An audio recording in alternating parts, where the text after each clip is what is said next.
All right, everyone, let us begin a new act today. That is a Limited Liability Partnership Act 2008. बहुत ही interesting act है.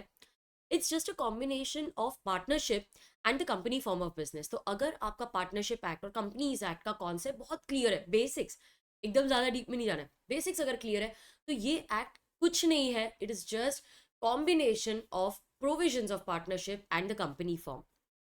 क्या type के questions आ सकते हैं इस चैप्टर पे? तो मोस्टली तो थ्योरी क्वेश्चंस ही आएंगे, बट नए केस बेस्ड क्वेश्चंस वो फ्रेम कर सकते हैं क्योंकि यहाँ पर ऐसे ऐसे बहुत सारे कॉन्सेप्ट्स हैं जिनके ऊपर आप एक केस बना सकते हो. सो बी रेडी. हम तो कंसेप्चुअली करेंगे सब कुछ. आपको मेरा मेरा फ्लो पता है. I discuss everything to give you 100% conceptual knowledge. तो हमारा एम यही रहेगा कि आपके कॉन्सेप्ट्स एकदम क्लियर होने चाहिए. फिर केस बेस्ड क्वेश्चन आया, थ्योरी क्वेश्चन आए, you will be prepared for it. अच्छा, तो यहाँ पर आप लिख दो मोस्टली थ्योरी क्वेश्चन आएगा. That is why I write it first, क्योंकि मुझे ऐसा लगता है कि जो ज़्यादा आने का चांस है वो पहले लिखेंगे एंड देन केस बेस्ड. ये एक ऐसा चैप्टर है. इवन इवन बाकी के जो चैप्टर्स हम ऐसे ही आइडेंटिफाई कर सकते हैं किस पे केस बेस्ड आएगा, किस पे थ्योरी आएगी. इंटरप्रिटेशन ऑफ स्टैट्यूट्स में मोस्टली थ्योरी आती है, जनरल क्लॉजेज में भी मोस्टली थ्योरी आता है. तो इसमें भी क्वेश्चन थ्योरी क्वेश्चन आएगा. फ्रेमिंग वो भले ही केस बेस्ड की क्यों ना करे, लेकिन they expect you to write the theory only. तो theory question plus case based question, we will discuss everything conceptually. I am assuming कि आपने ये एक्ट कभी नहीं पढ़ा है और एकदम डिटेल में अच्छे से पढ़ेंगे. ऐसा भी हो सकता है कि आपके कोई दूसरे एग्जाम में आपने ये पढ़ा होगा लेकिन शायद वहां पर इतना ध्यान नहीं दिया या ऑप्शन में छोड़ दिया. तो मैं ऐसे ही आपको पढ़ाऊंगी जैसे आप ये सबसे पहली बार पढ़ रहे हो. ओके, तो everybody has their own way of discussing. सबकी डेप्थ, सबके कॉन्सेप्ट अलग, पढ़ाने का अलग से तरीका होता है. तो ये मत सोचो अरे बेसिक्स तो मैंने पहले किए हुए हैं, अभी वापस करने की क्या ज़रूरत है. नहीं, एक बार गो थ्रू कर लो, बिकॉज हर level of examination demands a certain amount of depth in which the chapter is taught. Okay, so let us discuss the Limited Liability Partnership Act 2008. अब ये जो सेक्शन मैंने आपको लिख के दिए यहाँ पर, they are all the important sections for exam. ये सब हम कवर करने वाले. बीच में से थोड़े थोड़े सेक्शंस आपको लगेंगे कि मैम हमने कवर नहीं किया, बिकॉज उन पे कभी क्वेश्चन आया नहीं है और आने का चांस भी नहीं है. So these are the important sections which you need to know for exam. बीच में हमने थोड़े से छोड़ दिए हैं because they are not to be study. ठीक है, 100% सिलेबस तो कभी भी किसी का होता ही नहीं है. आपको बहुत ही स्ट्रैटेजिकली पढ़ना है एंड ये सब पढ़ना ही है. इसमें कुछ ऑप्शन में मत छोड़ना फिर. ठीक है, चलो लेट अस डिस्कस. अब इसमें से कौन से इंपॉर्टेंट है भाई, मैंने इंपॉर्टेंट ही दिए हैं यहाँ पर. बाकी सब जो सेक्शन है वो मैंने जो नहीं इंपॉर्टेंट थे वो छोड़ ही दिए. तो ये सारे जो सेक्शन नंबर्स है ये सारे आपको याद करके जाना है. आओ, मेरे दो फ्रेंड्स हैं, मिस्टर एक्स और मिस्टर वाई. दोनों को बिजनेस स्टार्ट करना है तो मेरे पास आए और बोलते हैं आप सीए हो तो हमारी हेल्प कर दो. हम कंफ्यूज हैं कि कौन से टाइप ऑफ ऑर्गेनाइजेशन हम फॉर्म करें. तो मैंने उनको बोला देखो बहुत सारे ऑप्शंस हैं. आप प्रोप्राइटरी कर सकते हो, लेकिन दोनों साथ में आयो तो आई एम अज्यूमिंग कि दोनों को साथ में ही बिजनेस करना है. तो बोलते हैं हाँ हमको प्रोप्राइटरी में तो बिजनेस नहीं करना. तो मैंने बोला चलो ठीक है, तुम दोनों आयो, तुम्हारे पास दो ऑप्शंस हैं. या तो तुम एक पार्टनरशिप फॉर्म कर लो या फिर एक कंपनी फॉर्म कर लो.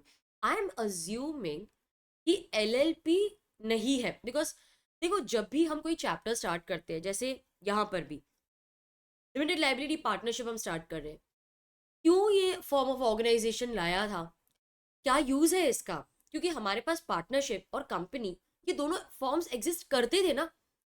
तो जब तक हम खुद कन्विंस नहीं होंगे कि एलएलपी में बेस्ट फीचर्स हैं, इन पार्टनरशिप और कंपनी फॉर्म से भी बेस्ट, जब तक हम खुद कन्विंस नहीं होंगे हम दूसरों को कैसे कन्विंस कर पाएंगे. तो मुझे हमेशा यही लगता है कि चैप्टर की शुरुआत इतने डीप हमको कॉन्सेप्ट में करनी चाहिए कि हम, कोई भी हमको बोले ना हमारे लिए कौन सा सूटेबल है, तो आप आइडेंटिफाई करके उसको एक एडवाइस, सही एडवाइस दे पाओ. तो मान लो एलएलपी है ही नहीं, ठीक है, आपके पास पार्टनरशिप और कंपनी दोनों फॉर्म ऑफ बिजनेस का ऑप्शन है.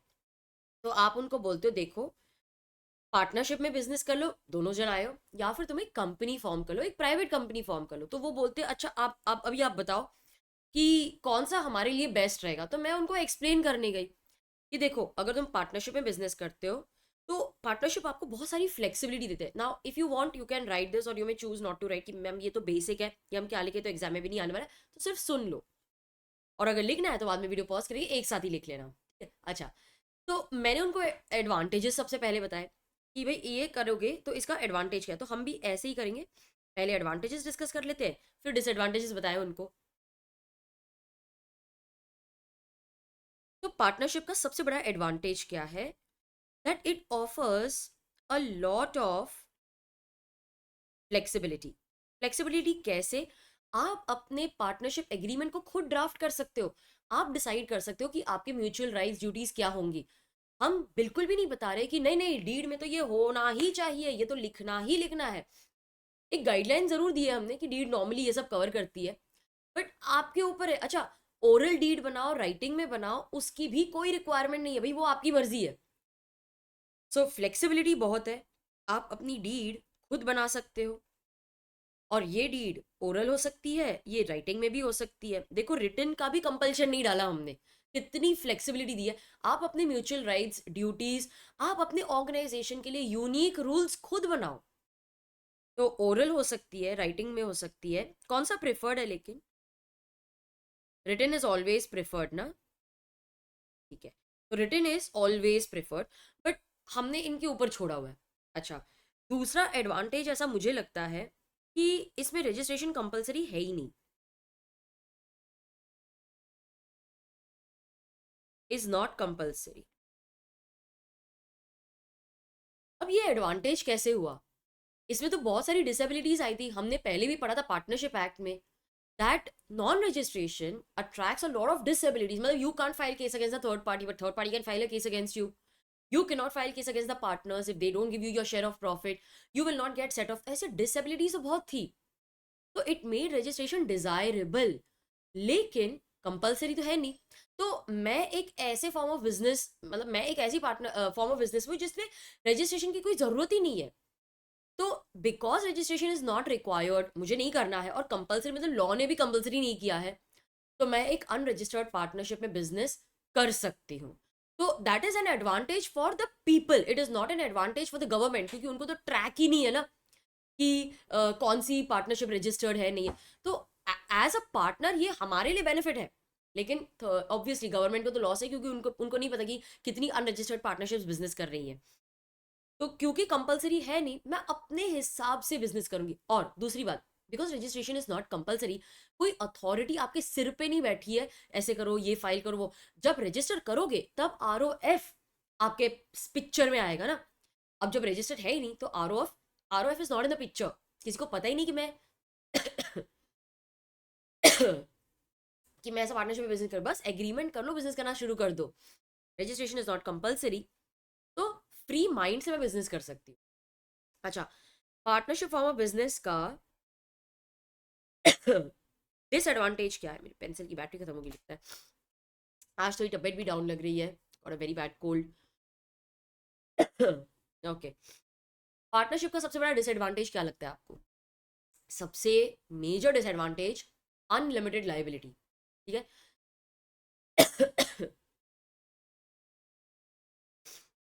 ओके, सबसे बड़ा डिसएडवांटेज क्या है?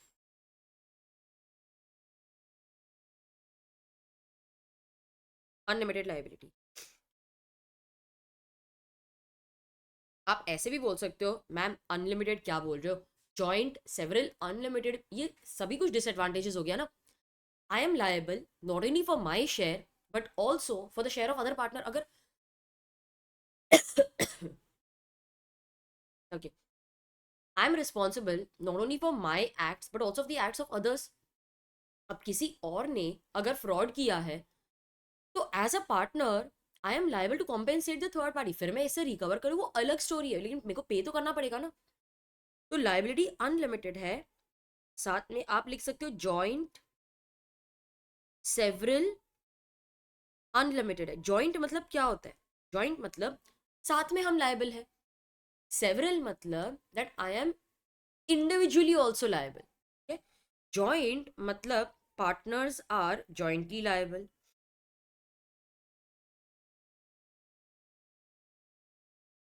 मैंने मेरे इंस्टाग्राम हैंडल पे एक वीडियो किया था explaining joint several unlimited liability, तो वो जरूर देखना। तो पार्टनर्स या जॉइंटली लायबल मतलब हम टुगेदर लायबल हैं। सेवरल का मतलब क्या होता है? They are individually liable.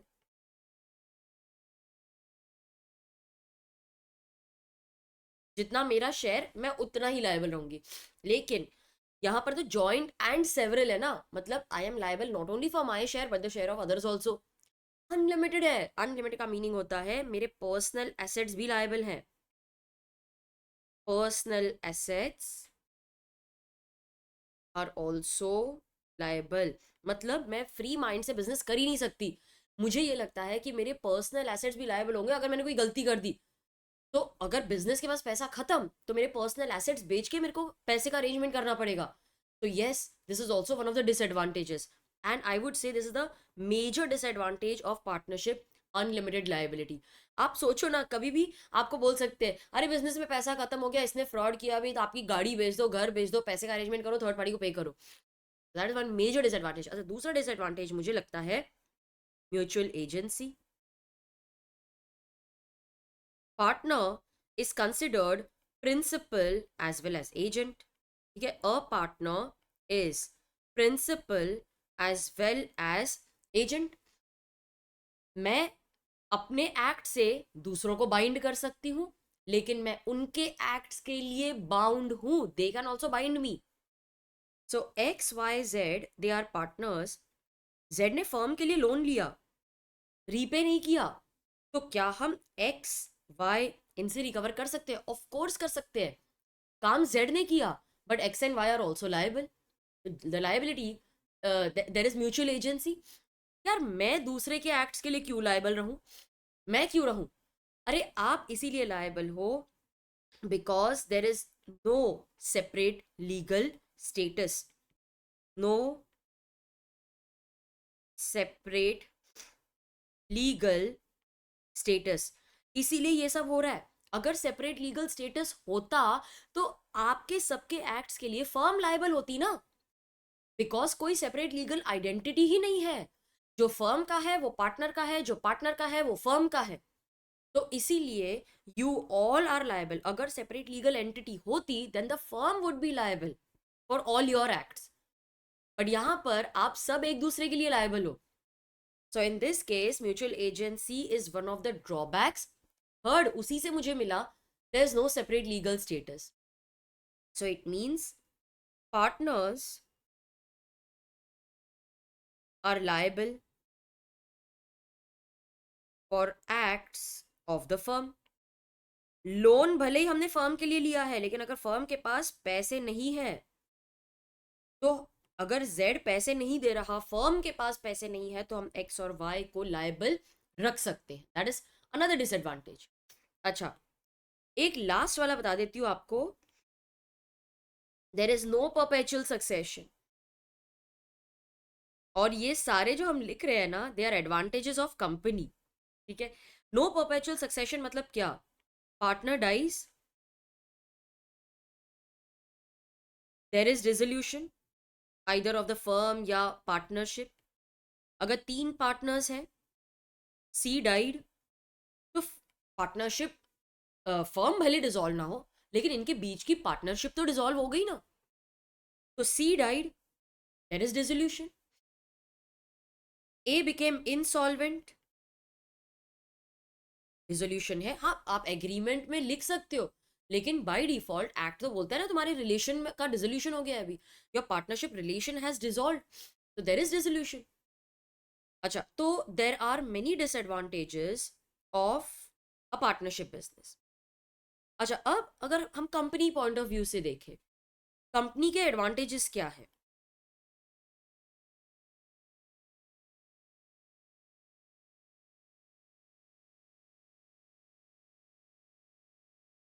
Advantages क्या है? अब इसके जो डिसएडवांटेजेस है वो उसके एग्जैक्ट एडवांटेजेस है actually. The first is limited liability. जब हम लाइबिलिटी की बात कर रहे होते हैं ना, हम हमेशा मेंबर्स की लाइबिलिटी की बात करते हैं, क्योंकि कंपनी की लाइबिलिटी तो हमेशा अनलिमिटेड है। कंपनी तो अपने एक्ट्स के लिए लाइबल है ही ना। सो liability of the members, liability of members is limited, ठीक है। Liability of the members is limited. What is this limited liability? Suppose मैंने शेयर्स परचेज किए ऑफ फेस वैल्यू 10, और ऐसे मैंने 10,000 शेयर्स परचेज किए, तो मेरे पास शेयर्स आ गए 1 लाख के, लेकिन मैंने उन पे पे किया है, पेड अप है ओनली 6 रुपीज। पूरे 10 कंपनी ने मांगे नहीं, बोला सिर्फ 6 रुपीज दे दो, वी आर हैप्पी। 10,000 शेयर्स पे मैंने पे किया 60,000। तो अब जब कंपनी मांगेगी तो मैं कितने दूंगी? मैं सिर्फ 40,000 दूंगी। यही मेरी लाइबिलिटी। इससे ज़्यादा कंपनी मेरे से मांग ही नहीं सकती।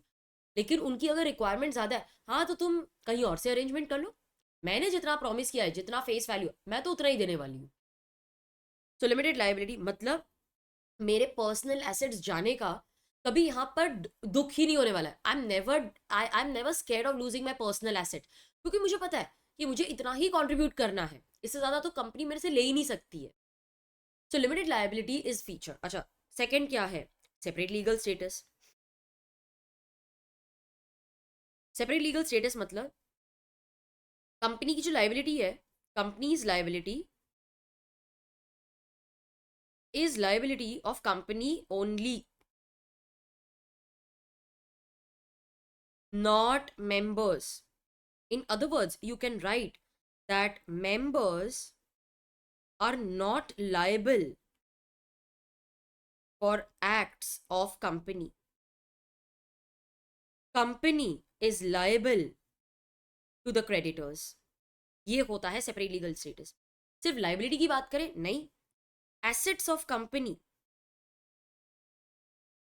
belong to the company, not members, even though the assets are purchased using members money। लेकिन एक बार एसेट कंपनी ने खरीद लिया, वो कंपनी का एसेट हो गया। आपको अगर पैसे चाहिए वाइंडिंग अप पे तो वो बेच के आपको पैसे मिलेंगे, लेकिन वो एसेट आप नहीं लेके जा सकते कि भाई मेरे घर का एसी खराब हो गया, मैं ले जाता हूँ, मैं तो मेंबर हूं ना। तो this separate legal status is also one of the advantages of company. और हाँ, परपेचुअल सक्सेशन तो है ही। परपेचुअल सक्सेशन क्या होता है? मेंबर्स में कम, मेंबर्स में गो, लेकिन कंपनी को कोई फर्क नहीं पड़ता। कंपनी आर्टिफिशियल पर्सन है, it has come into existence by operation of law, so it can be put to an end also by operation of law। यही तो perpetual succession होता है कि आपको कंपनी को डिसॉल्व करना पड़ता है, वाइंड अप करना पड़ता है, वो ऑटोमेटिकली नहीं होती। जैसे यहां पर देखो, पार्टनर को कुछ हो गया तो फिर पार्टनरशिप डिसॉल्व होगी या फर्म डिसॉल्व होगी, इससे कोई फर्क ही नहीं पड़ता। यहाँ पे कंपनी में हमको कोई फर्क नहीं पड़ता। There is perpetual succession, members may come, members may go, but the company continues till it is wound up। So company is not affected by death, insolvency, insanity of members। एक sentence और लिखेंगे, company continues to exist till it is wound up। हमको company wind up करनी पड़ती है, वरना वो चलती जाएगी। अच्छा, तो ये कंपनी का एडवांटेज हो गया, separate legal status, limited liability, perpetual succession. Disadvantages, सबसे बड़ा डिसएडवांटेज बताऊं मैं कंपनी का? सबसे बड़ा डिसएडवांटेज है कि बहुत सारे रूल्स हैं, रेगुलेशन है, अथॉरिटीज है जो आपके सिर पे खड़े रहते हैं। ये फाइल करो, ये डॉक्यूमेंट दो, ये रिपोर्ट बनाओ, ऑडिट करो। There are too many rules and regulations. तो रूल्स हैं, रेगुलेशंस हैं, और वो बहुत सारे अमेंडमेंट्स भी आते रहते हैं इसमें। There are many authorities involve, MCA है, आरओसी है, सेबी है अगर आपके शेयर्स लिस्टेड है। There are so many requirements. तो रूल्स है, रेगुलेशंस है। अच्छा, रजिस्ट्रेशन कंपलसरी है, उसके बिना तो कंपनी फॉर्म ही नहीं होगी। इनकॉर्पोरेट कैसे करोगे? रजिस्ट्रेशन कंपलसरी है, तो आपको रजिस्ट्रेशन अगर करना है तो अथॉरिटी के पास जाना पड़ेगा, एमसीए सारे डॉक्यूमेंट्स देने पड़ेंगे, बस वो अभी आपके पीछे पड़ जाएंगे।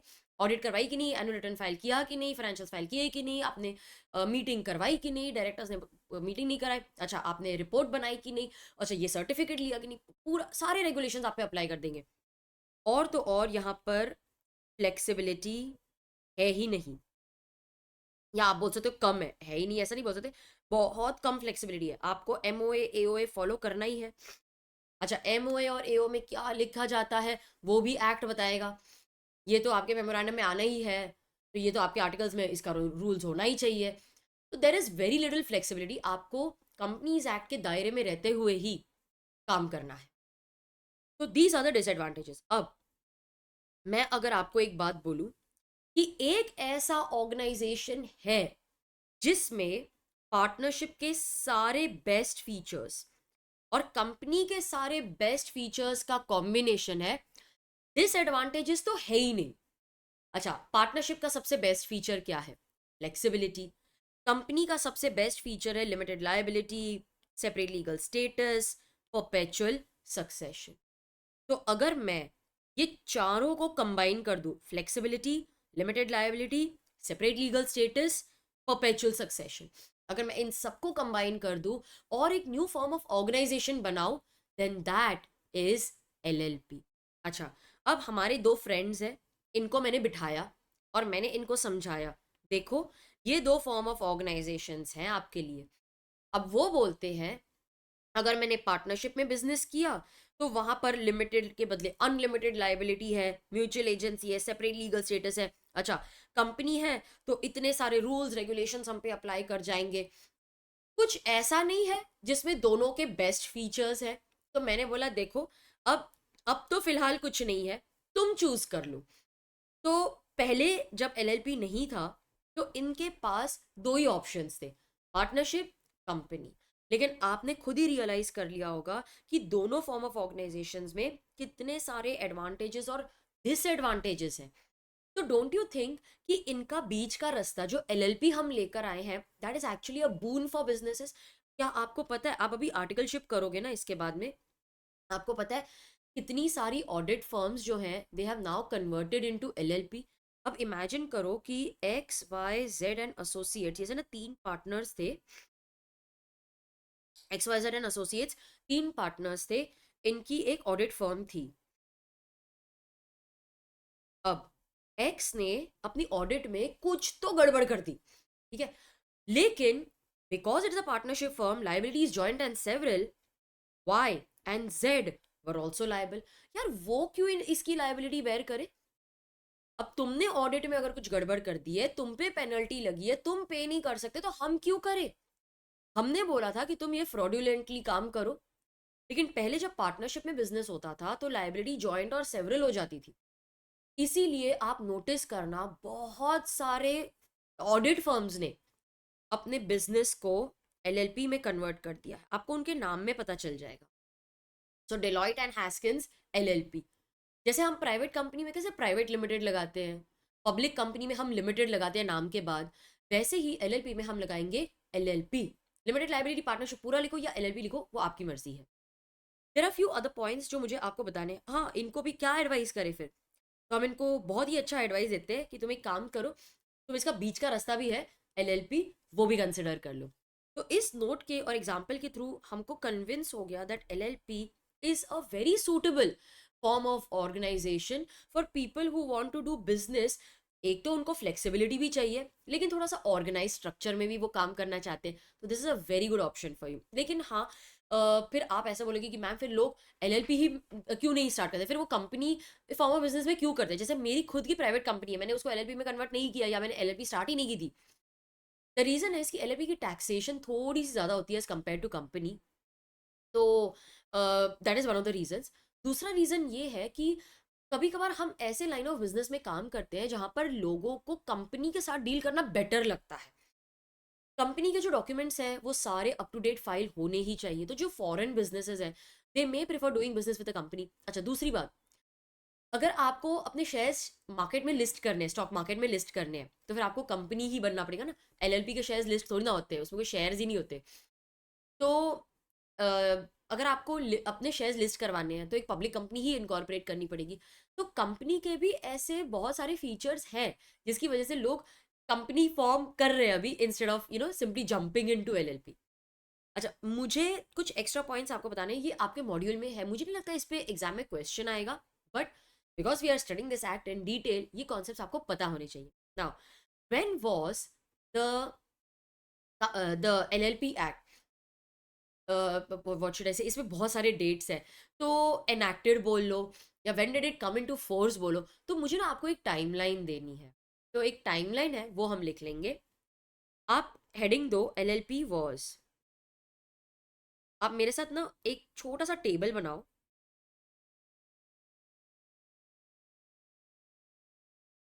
एलएलपी वाज एनैक्टेड बाय, हमारी कंट्री में लॉज कौन बनाता है? पार्लियामेंट बनाते हैं, yes. Parliament is the law making authority.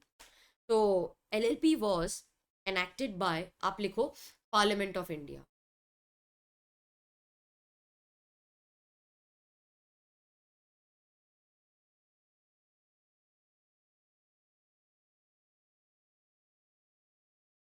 तो आपको क्या लगता है कि भाई आज मुझे वो एक्ट इंट्रोड्यूस करना है, तो मैंने बोल दिया प्रेसिडेंट जी ये एक्ट आया है, आप साइन कर दीजिए, इतना सिंपल होता है क्या? नहीं। आप देखो ना, आप भी जब कॉलेज का कोई प्रोजेक्ट बनाते हो तो पहले आपके फ्रेंड्स, आप लोग सब डिस्कस करते हो कि नहीं? पहले रफ बनाते हो कि ऐसी ड्राइंग होगी, हम ऐसा प्रोजेक्ट बनाएंगे, इधर ये लिखेंगे उधर वो लिखेंगे।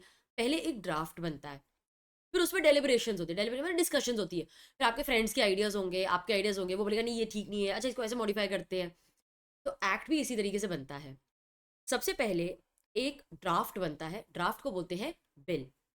सो the bill is nothing but a draft of the act.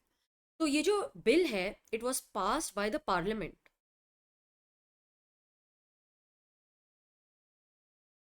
हमारे यहाँ पे लॉ मेकर कौन है? Parliament.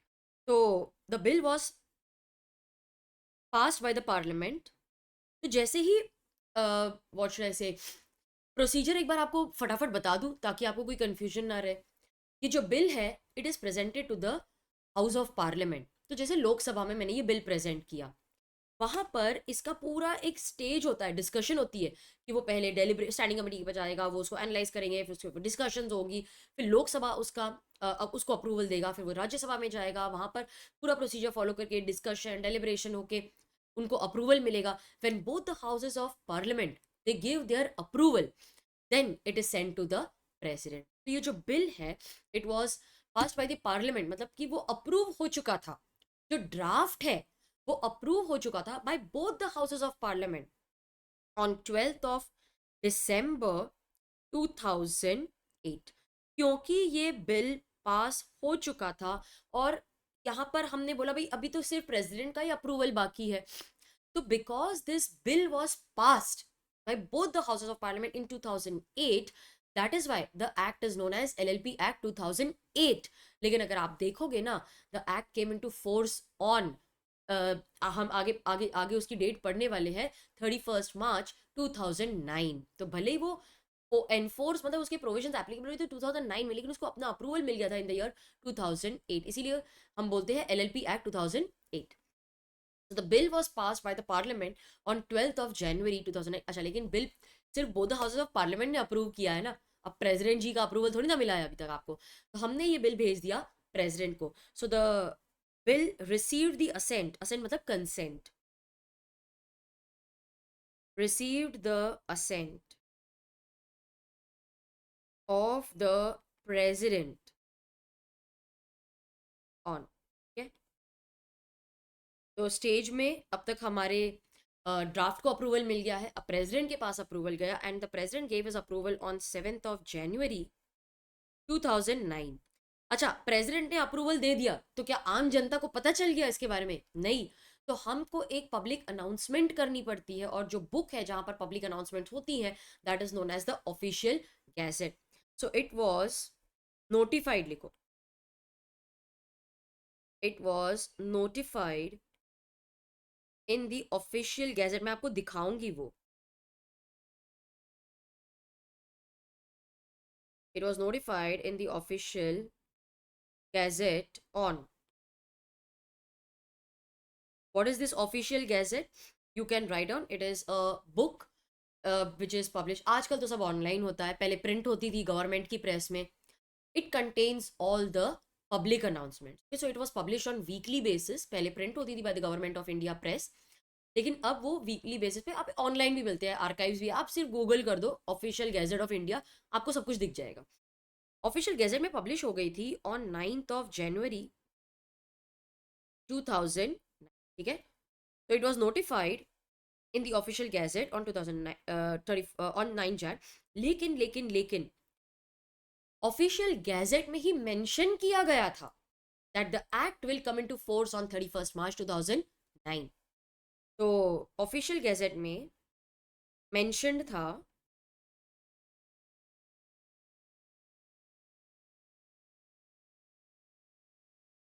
Act shall come into force on 31st March 2009. तो इसीलिए भले ही वो LLP एक्ट 2008 है, लेकिन it came into force on 31st March 2009.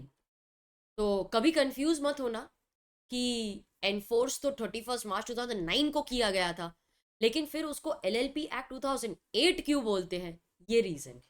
ठीक है, ये रीजन. आई होप ये आपने कॉपी कर लिया होगा. यस, ठीक है. Now let us also discuss the administrators of the act, और उसके बाद फिर हम अपना रीडिंग शुरू कर देंगे. Administers of the act. ये एक्ट कौन एडमिनिस्टर करता है, मतलब कौन LLP को चलाता नहीं बोल सकते, कौन ऑब्जर्व करता है कि LLP ने सारी फाइलिंग्स टाइम पे की है कि नहीं, सब कुछ अच्छे से फॉलो हुआ है कि नहीं. Who takes care of that? तो सबसे पहले तो आ जाएगी हमारी authority, ministry of corporate affairs, MCA. MCA क्यों आ गया? मिनिस्ट्री ऑफ कॉरपोरेट, मतलब ये कॉरपोरेट अफेयर्स में क्यों आता है? Because LLP is an incorporated partnership. क्योंकि ये एक इनकॉर्पोरेटेड पार्टनरशिप है, तो कॉरपोरेट मैटर्स MCA ही तो गवर्न करता है. साथ में आ जाएगा हमारा registrar of companies. Why companies? क्योंकि इसमें काफ़ी सारे फीचर्स तो कंपनीज के ही हैं. ROC. तो आप जब MCA कॉरपोरेट में, जैसे that is ministry of corporate affairs, अगर वहां पर रजिस्टर कर रहे हो तो ROC तो आएंगे. तो ROC का काम क्या होता है? ROC helps in the incorporation of new LLPs and also in the running of existing LLPs. लेकिन जो सेंट्रल गवर्नमेंट होती है ना, सेंट्रल गवर्नमेंट, वो एक्चुअली LLP का लॉ बनाया उन्होंने, जो रूल्स हैं वो फ्रेम किए. तो the central government has the authority to frame the laws, the rules of LLP, and also to make amendment in those provisions as well as the rules. Central government has the authority. The central government has the authority to make laws relating to LLP.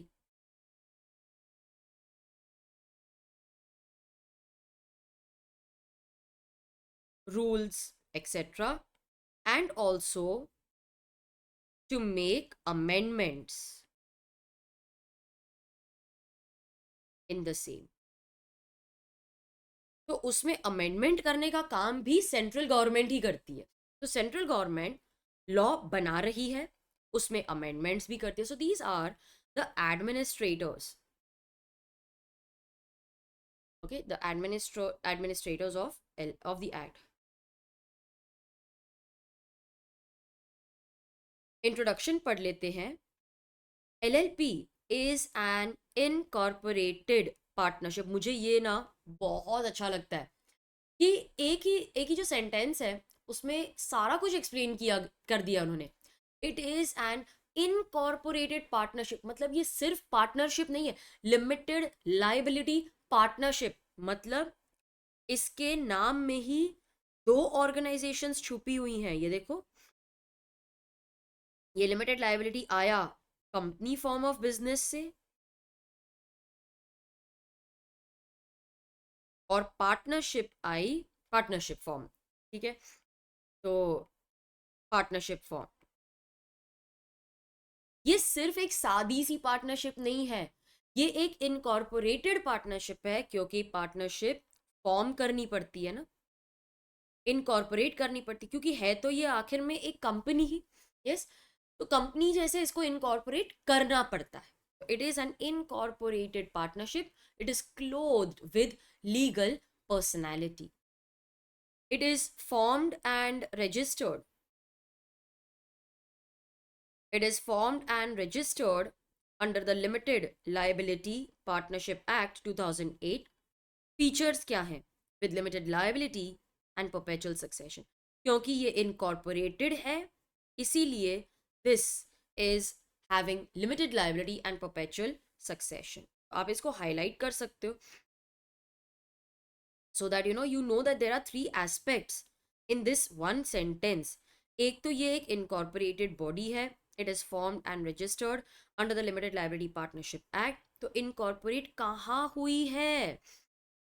LLP Act में।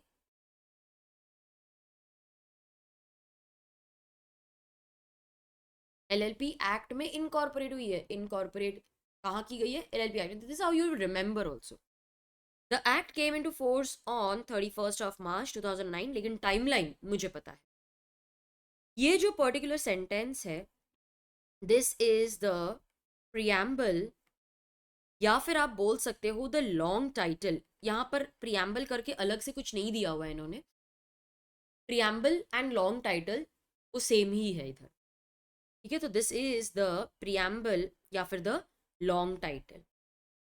This act, ये act क्यों बनाई गई? It is enacted to make provisions for the formation, regulation of LLPs and for the matters incidental or connected thereto। तो ये act हमने बनाई to form and regulate LLP। तो ये बेसिकली LLP के, तो देखो इससे मुझे स्कोप भी पता लगा कि ये एक्ट सिर्फ और सिर्फ LLP को अप्लाई करता है। इसका ऑब्जेक्ट क्या है? To make the provisions for the formation and regulation, ठीक है। मेरा ऑब्जेक्ट क्या है? To make provisions for the formation and regulation of LLP।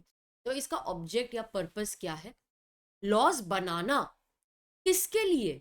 LLP के लिए। तो ऑब्जेक्ट है ये, और ये रहा scope, that is a preamble, that is a long title. This is a body corporate. Body मतलब क्या? It is a separate person in the eyes of law। It is a legal entity separate from the partners। ये body corporate है, ये हमने form की है and we have clothed it with legal personality। It provides the benefit of limited liability, but it does away with the feature, sorry वो बाद में लिखा है, it provides the benefit of limited liability, members को flexibility भी देती है कि आप डिसाइड करो आप कैसे गवर्न किए जाओगे थ्रू म्यूचुअली अराइव्ड अरेंजमेंट। तो फ्लेक्सिबिलिटी कैसे दी है मैंने? आप अपनी एग्रीमेंट खुद बनाओ, हम कोई ऐसे मेमोरेंडम और आर्टिकल्स आप पे थोप नहीं रहे हैं, आप म्यूचुअली अराइव्ड अरेंजमेंट करो। ये बहुत इंपॉर्टेंट है। The Indian partnership act does not apply to LLP। Partnership act LLP को कवर नहीं करता। LLP के लिए अपनी खुद की एक्ट है ना, LLP act 2008। The words and expressions used and not defined in this act but in the Companies Act will have the same meaning assigned to them in that act। तो यहाँ पर अगर कुछ डिफाइन नहीं किया है लेकिन वो कंपनीज एक्ट में डिफाइन किया है, वही सेम मीनिंग ले लो ना। म्यूटेटिस म्यूटेंडिस होगा, मतलब वहां पे डायरेक्टर वर्ड यूज किया, तो यहाँ पर आपने पार्टनर वर्ड यूज करना है, प्रोविजन सेम ही होंगे। जैसे डीपिन लेना पड़ता है यहाँ पर direct designated partner identification number, लेकिन प्रोसीजर वही है जो आप डिन के लिए यूज करते हो, सिर्फ डायरेक्टर के बदले आप पार्टनर वर्ड यूज कर लेना, प्रोसीजर वही है। तो अगर ऐसा कोई वर्ड है, ऐसा कोई एक्ट है, ऐसा कोई वर्ड है जो LLP ने नहीं डिफाइन किया लेकिन कंपनीज एक्ट ने किया, तो वो सेम मीनिंग ले लो।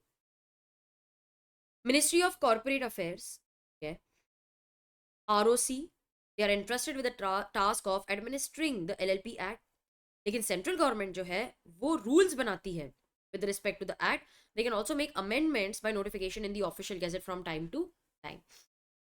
LLP के 81 सेक्शन है, लेकिन जो सेक्शन 81 है ना, जो लास्ट वाला सेक्शन है, वो ओमिट हो चुका है। 4 स्केड्यूल्स भी हैं। अभी स्केड्यूल्स क्या होते हैं? देखो, ऐसे फॉर्मेट्स होते हैं जो हम एक्ट में नहीं दे पाते। जैसे कंपनीज एक्ट में भी 7 स्केड्यूल्स हैं, प्रोसीजर्स बताते हैं, वो फॉर्मेट बताते हैं।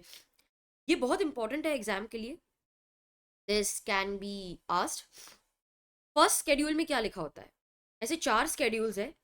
फर्स्ट में लिखा हुआ है कि देखो, अगर आपकी कोई अग्रीमेंट नहीं बनी हुई है, this no mutually arrived agreement, तो ठीक है ना, हम तुमको एक एग्रीमेंट देते हैं, that is given in the first schedule. तो फर्स्ट शेड्यूल बताता है the mutual rights and duties of partners, LLP and partners, where there is no formal agreement. तो वो पार्टनर्स की राइट्स एंड ड्यूटीज, पार्टनर्स और LLP की rights and duties, आपस में जो अरेंजमेंट्स है, वो राइट्स ड्यूटीज यहाँ से देख लो। व्हेन नो फॉर्मल, और मैम अगर फॉर्मल एग्रीमेंट है तो वो फॉलो की जाएगी, वो नहीं है तो इधर आओ। तो स्टेप 1 क्या होगा? Check if LLP has an agreement. If yes, follow it. If no, then refer schedule 1. ठीक है? अच्छा, schedule 2 बताता है how to convert a partnership into LLP। एक सादी जो अपनी पार्टनरशिप फर्म है, उसको LLP में कैसे कन्वर्ट करना है। थर्ड शेड्यूल बताता है how to convert private company into LLP, procedure बताता है कन्वर्जन का प्रोसीजर। फोर्थ शेड्यूल बताता है how to convert an unlisted public company into LLP। Listed तो कर ही नहीं सकते, उसके शेयर ऑलरेडी लिस्टेड है स्टॉक मार्केट में, तो वो नहीं कन्वर्ट कर सकते, ये कर सकते। LLP क्यों क्रिएट की गई? Can be asked as a short note. See, it was created to meet the contemporary growth of Indian economy. हम चाहते थे कि हम एक ऑर्गेनाइज्ड फॉर्म में भी करें, बट हमें ना वो कंपनी के रूल्स रेगुलेशंस वो नहीं चाहिए थे। बहुत सारे लोग हैं जिनको ऑर्गेनाइज्ड फॉर्म करना था, लेकिन वो डरते थे कि यार एक कंपनी फॉर्म हो जाएगी तो इतने रूल्स रेगुलेशंस फॉलो करने पड़ेंगे, फ्लेक्सिबिलिटी नहीं है। तो हमने उनको एक बीच का रास्ता दिया। This was the need of the economy, कि हाँ, उनको ऐसी कुछ ऑर्गेनाइजेशन चाहिए थी। It is an alternative to the traditional partnership with unlimited personal liability। ये तो बहुत बड़ा फियर था that my personal assets are also liable। कभी भी मेरे पर्सनल एसेट्स बेच के वो पैसा मुझे फर्म को देना पड़ेगा, ये पार्टनर्स को नहीं अच्छा लगता था। अच्छा, तो ट्रेडिशनल पार्टनरशिप की अनलिमिटेड लाइबिलिटी थी एक तरफ, और दूसरी तरफ अगर मेरे को कंपनी फॉर्म करनी पड़ती तो उसका स्टैट्यूट बेस्ड गवर्नेंस था। तो दोनों में डिसएडवांटेजेस तो थे ही ना।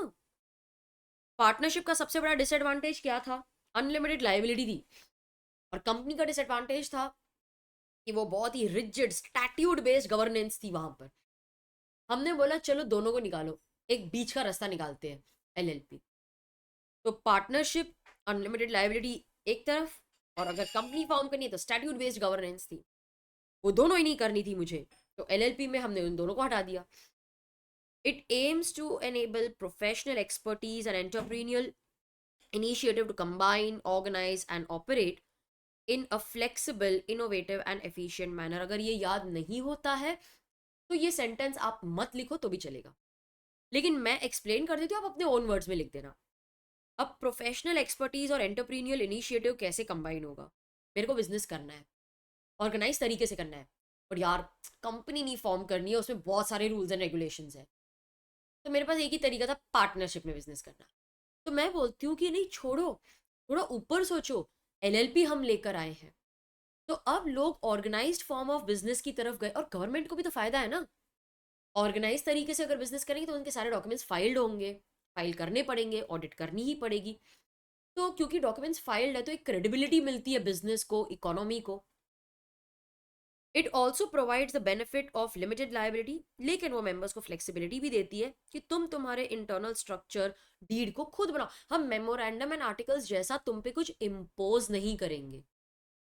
It is a very suitable vehicle for small enterprises. जैसे स्मॉल बिजनेस है, कंपनी के झमेलों में नहीं पड़ना है, उसमें बहुत सारे कंप्लायंसेस होते हैं, इवन प्राइवेट कंपनी। तो LLP is a very good option for you. Partnership से तो बेटर ही है ना। It is also an investment for venture capitalist. अभी कौन होते हैं, शार्क टैंक देखा है? वो प्राइवेट इक्विटी इन्वेस्टर्स होते हैं जो छोटे लेवल पे, लाइक 1 करोड़ 2 करोड़ 5 करोड़ इन्वेस्ट करेंगे। वेंचर कैपिटलिस्ट 100 200 करोड़ की इन्वेस्टमेंट करते हैं, इनके पास बहुत पैसा होता है। अब ये ऐसे छोटे मोटे बिजनेस में क्यों इन्वेस्ट करेंगे? अरे जब छोटे बिजनेस को बड़ा लेके जाएंगे, ग्रोथ मिलेगी, बेच देंगे या फिर उसको लिस्ट कर देंगे, उसके मतलब कंपनी में कन्वर्ट करके उसके शेयर्स लिस्ट कर देंगे, बहुत पैसा बनाते हैं ये लोग। 100 करोड़ मान लो इन्होंने डाला, कंपनी इतना अच्छा कर रही थी कि उन्होंने 300 करोड़ में वो बिजनेस बेच दिया। 100 करोड़ की इन्वेस्टमेंट पे 300 करोड़ मिले उनको, प्रॉफिट है कि नहीं? So they prefer investing in the small enterprises and taking them to a higher level. अब एक एस्टैब्लिश बिजनेस को और कितना एस्टैब्लिश करोगे? तो वो छोटे बिजनेस में इन्वेस्ट करते हैं, and LLP is a very good form of business for their investment. तो इसी के साथ स्टूडेंट, हम आज का हमारा जो सेशन है वो फिलहाल एंड कर देते हैं। नेक्स्ट सेशन में I will continue and we will discuss the important definition. यहाँ पर एक बैकग्राउंड हमने ले लिया कि एलएलपी क्या होती है, why is it a suitable form of organisation. आपको अगर अपने क्लाइंट्स को एडवाइस करना है तो आपके पास पार्टनरशिप, एलएलपी, कंपनी, तीनों के फीचर्स है। You will now be in a better position to advise them and guide them कि उनके बिजनेस के लिए which form of organisation is most suitable. So this was some basic introduction of the chapter. In my next session, I will discuss all the important definitions. So I'll see you there.